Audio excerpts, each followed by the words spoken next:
আমি কেমট্রেল নিয়ে ভিডিও বানিয়ে বোঝানোর চেষ্টা করেছিলাম কিভাবে আমাদের অজান্তেই মানুষের চিন্তা, মনোভাব এবং সিদ্ধান্তকে নিয়ন্ত্রণ করা হচ্ছে।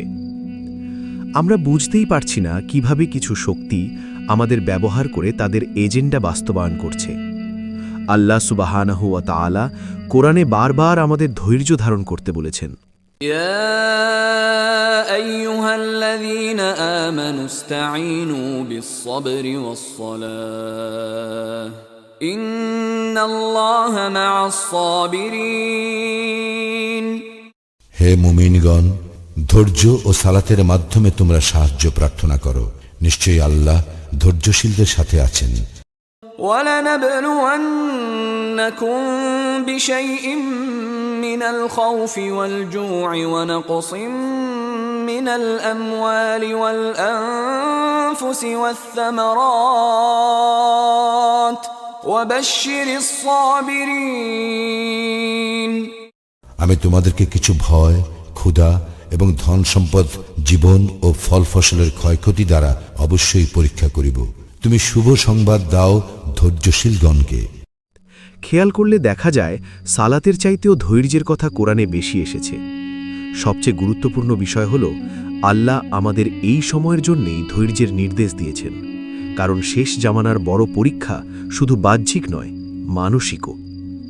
মাইন্ড কন্ট্রোল সম্পর্কে ধারণা না থাকলে আমরা কখনো আমাদের শত্রুকে চিনতে পারব না। যুদ্ধে নামতে হলে আগে শত্রুকে চিনতে হয়। শত্রু চিনতে না পারলে কখনো জয় সম্ভব না। আর এই শত্রু শুধু কাফের পরিচয়ে আসবে না, সে মুসলিমদের কাছে মুসলিমের রূপ ধরে আসবে, হিন্দুদের কাছে হিন্দুর রূপ ধরে যাবে, খ্রিস্টানদের কাছে খ্রিস্টানের রূপ ধরে হাজির হবে। অর্থাৎ সে প্রত্যেকের সামনে সেই রূপেই আসবে যে রূপে তাকে বিশ্বাস করানো সহজ। তাই শেষ জামানার সবচেয়ে বড় অস্ত্র হচ্ছে জ্ঞান এবং ধৈর্য। এবার আসি কিছু নির্দিষ্ট ঘটনার দিকে। 2013 সালের 5ই মে বাংলাদেশের ঘটনা আমরা সবাই জানি।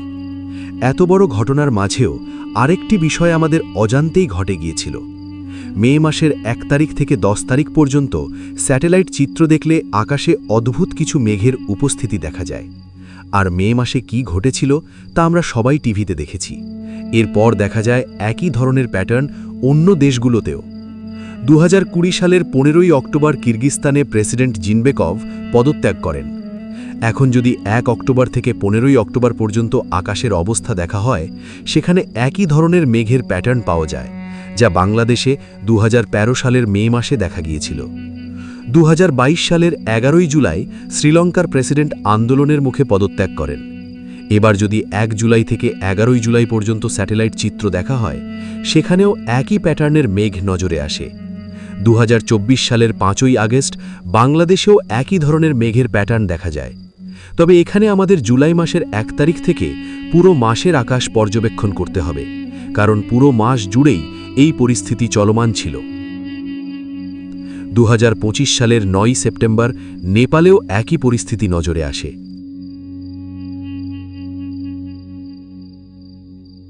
এরপর 2025 সালের 11ই ডিসেম্বর বুলগেরিয়াতেও একই ধরনের ক্লাউড প্যাটার্ন দেখা যায়।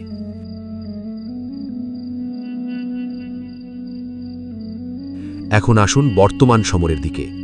31শে ডিসেম্বর 2026, অর্থাৎ এখনকার পরিস্থিতি। আমি কিছুদিন আগে 25শে ডিসেম্বর একটি ভিডিও পোস্ট করে বলেছিলাম, যদি এই একই প্যাটার্ন আবার দেখা যায়, তাহলে নির্বাচনের ঠিক আগ মুহূর্তে আবার বড় ধরনের কোনো ইভেন্ট হওয়ার সম্ভাবনা রয়েছে।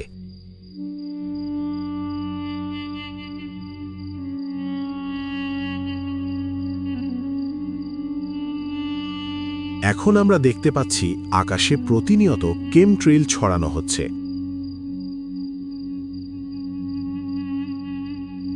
আর স্যাটেলাইট চিত্রের দিকে তাকালে বোঝা যাচ্ছে মেঘগুলো আবার জমতে শুরু করেছে।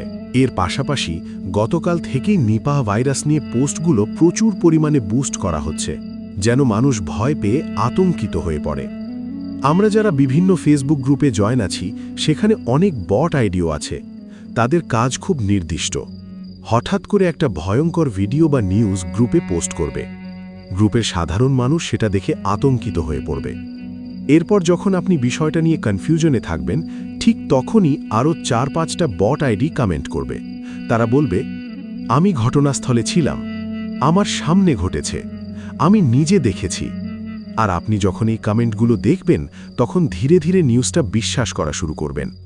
এরপর একই খবর আরও কয়েকটা গ্রুপে দেখলে আপনি 100% নিশ্চিত হয়ে যাবেন যে এটা সত্য। এইভাবেই মানুষের ব্রেনকে নিয়ন্ত্রণ করা হয়। এর থেকে বাঁচার উপায় কি? ঘটনা যেখানে ঘটেছে সেখানে পরিচিত মানুষের মাধ্যমে কনফার্ম হওয়া। আর কনফার্ম করার সময় অবশ্যই প্রশ্ন করবেন, উনি কি নিজে ঘটনাস্থল দেখে বলছেন নাকি শুধু মোবাইলে দেখে বলছেন। যদি উনিও আপনার মতো শুধু মোবাইল দেখে বলে তাহলে সেই ইনফরমেশন গ্রহণ করবেন না। ইবলিস আল্লাহকে কি বলেছিল? ثم لآتينهم من بين أيديهم ومن خلفهم وعن أيمانهم وعن شمائلهم ولا تجد أكثرهم شاكرين অতঃপর আমি তাহাদের নিকট আসিবই, তাহাদের সম্মুখ, পশ্চাৎ, দক্ষিণ ও বাম দিক হইতে, এবং তুমি তাহাদের অধিকাংশকে কৃতজ্ঞ পাইবে না। ইবলিসের উদ্দেশ্য শুধু মানুষকে মেরে ফেলা নয়, কারণ যদি আপনাকে গুলি করে বা বোমা মেরে ফেলে তাহলে ইবলিসের মিশন বাস্তবায়ন হবে না। ইবলিস মানুষকে মারে অন্যভাবে, ভয় দিয়ে, বিভ্রান্তি দিয়ে, সন্দেহ দিয়ে, মিথ্যা তথ্য দিয়ে। এইভাবেই সে মানুষের মনকে ধ্বংস করে। আর আল্লাহ ইবলিসকে কি বলেছেন? قال اخرج منها مذءوما مدحورا لمن تبعك منهم لأملأن جهنم منكم أجمعين তিনি বলিলেন, এই স্থান হইতে ধিক্কৃত ও বিতাড়িত অবস্থায় বাহির হইয়া যাও। মানুষের মধ্যে যাহারা তোমার অনুসরণ করিবে, নিশ্চয়ই আমি তোমাদের সকলের দ্বারা জাহান্নাম পূর্ণ করিবই। তাহলে জাহান্নাম কোথায়? আল্লাহ সুবহানাহু ওয়া তাআলা সূরা আল মুলকের 7 ও 8 নম্বর আয়াতে জাহান্নামের ভয়ঙ্কর দৃশ্যের কথা বলেছেন।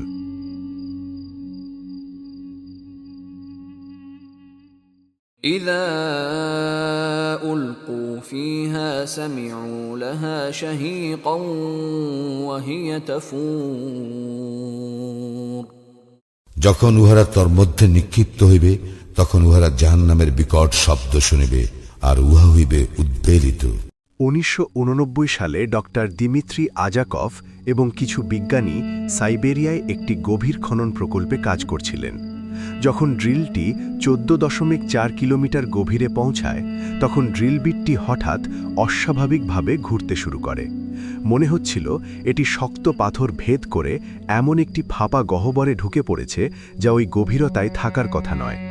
ড্রিলটি যখন উপরে ফিরে আসে তখন সেটি নাকি লাল গরম হয়ে জ্বলছিল।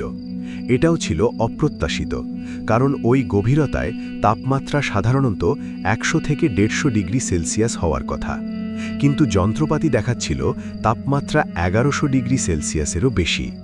ডক্টর আজাকভ বলেন, মনে হচ্ছে পৃথিবীর কেন্দ্রের দিকে যেন একটি আগুনের নরক রয়েছে। To those who discounted the Siberia sounds from Hell's story, it is true, and I, for one, wish it wasn't. এরপর আরও ভয়ঙ্কর ঘটনা ঘটে। উপরে থাকা লোকেরা গর্তের ভেতর থেকে কিছু অদ্ভুত শব্দ শুনতে পায়। We could hear thousands, perhaps millions in the background of suffering souls screaming. Hopefully that which is down there will stay there. প্রথমে ইঞ্জিনিয়াররা মনে করেন এটি যন্ত্রপাতির শব্দ, তাই সব মেশিন বন্ধ করে দেন, কিন্তু শব্দ থামে না। তারা ভূকম্পনের শব্দ রেকর্ড করার জন্য বিশেষ মাইক্রোফোন গর্তে নামান। সেটি উচ্চ তাপমাত্রায় কাজ করার জন্য তৈরি হলেও কয়েক সেকেন্ডের মধ্যেই অতিরিক্ত গরম হয়ে যায়। তবে ওই কয়েক সেকেন্ডেই রেকর্ড হয় এমন কিছু যা সবাইকে আতঙ্কিত করে তোলে। তারা শুনতে পায় মানুষের চিৎকার, যন্ত্রণার আর্তনাদ, যেন কেউ গভীরে কষ্ট পাচ্ছে। I'm not going to read the full article about the 9 Mile hole. I'm not going to do it. I'm just going to read the email that I got last night, along with what I received. This horrendous sound. I warn you, what you are about to hear is very disturbing indeed.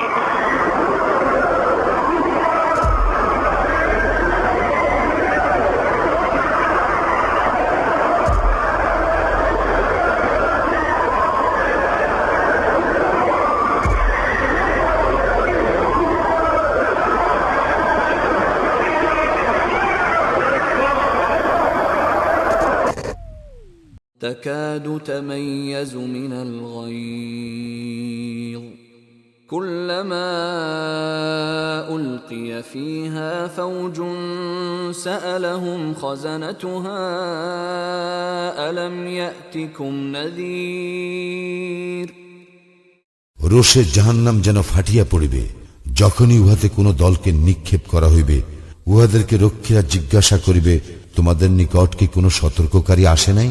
কুরআনকে rocket সায়েন্টিস্টের মতো করে জটিলভাবে দেখবেন না। এই কিতাবকে decode করতে গেলে আপনি নিজেই বিভ্রান্ত হয়ে যাবেন। যত সহজভাবে আল্লাহর আয়াতকে দেখবেন তত গভীরভাবে কুরআনকে অনুভব করতে পারবেন। সত্য খুঁজতে থাকুন। একমাত্র সত্যই আপনাকে শয়তানের হাত থেকে রক্ষা করতে পারে।